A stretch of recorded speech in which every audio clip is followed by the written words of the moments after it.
Smartphones are now the most popular communication device ever, even more so with teenagers.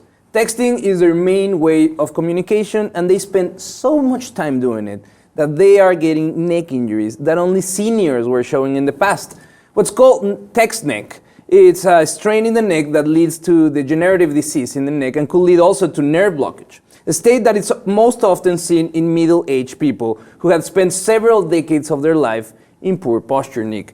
Yeah. This is very obvious. We all experience some back of the neck pain because we stare down on our phones so much. What's happening is the head and the spine is not built for you to keep your head tilted up, and they did the research and they figure out what is going on. So the head weighs in between 10 and 12 pounds for an adult. And what happens is as you lower your chin, the gravity of the pull of your head grows exponentially. So if you keep your head looking down, you are pulling with great force in the back of your neck, and you're starting to compress the front of your neck, grind the bone, create blockages, mess up your connections to the brain. No, that sucks for you. Well, not for anyone doing it. Well, most of us. You know, it's like you'd think all the time, spent like that. Yeah. You think all the selfies spent like this would kind of counteract and give us normal necks again. But it doesn't seem to be the case, unfortunately. You know, every time I think about technology and humans evolving into the future, I imagine us being like cooler or taller or skinnier or like green or something. But we're just gonna, it's less cool than I thought. It is very less cool. This is scary at a higher level than we thought before, because kids are now starting to use these devices way younger than teenagers. Maybe they don't use it as much every day, but they are starting way younger to have these strange positions in your body, not only positions in your body with the physical aspect of but your brain, your psychological aspect. They're afraid that now that kids in between 2 and 5 that spend too much time with their devices are losing the self-soothing capabilities that humans most have to be okay with being alone. What about all the kids that read all the time? Same thing.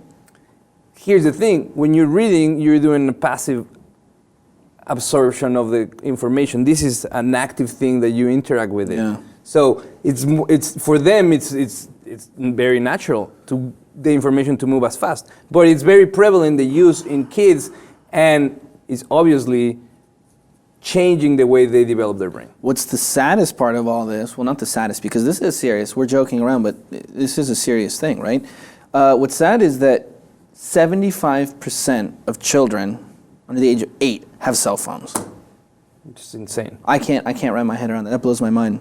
Compared to previous generations, what a quick jump. It's like now it's like you're born, you're given baby clothes and a rattler and a phone put in your hand. It's become part of the whole baby. And I like that you mentioned that, because then we have that picture that you guys are looking at, and that was a popular ad. That's a trendy child. That's a very popular ad that it started to make that connection in between a kid being cool and owning a cell phone. Yeah. And what is happening is now, let's put a pinpoint on the health issue of your neck and the prevalence with kids. What happens with these kids have to go through high school and they have to go through puberty with these devices, and the drama and the bullying happens in these devices is way much more immediate than it used to be on previous generation that didn't have smartphones and that immediacy with the interactions. So now we're seeing that they are changing the way they relate to each other, the way they get affected, and as teenagers with all this drama of growing up and learning what's up, it becomes really, really intense because it's so immediate. It's there all the time. It's on. It's not like, well, the school was a bad day today and tomorrow will be a better day. No, you leave school and that stuff is going off. I know, but all day long. We're talking about little kids, you know, and it's sad because we're talking developing minds.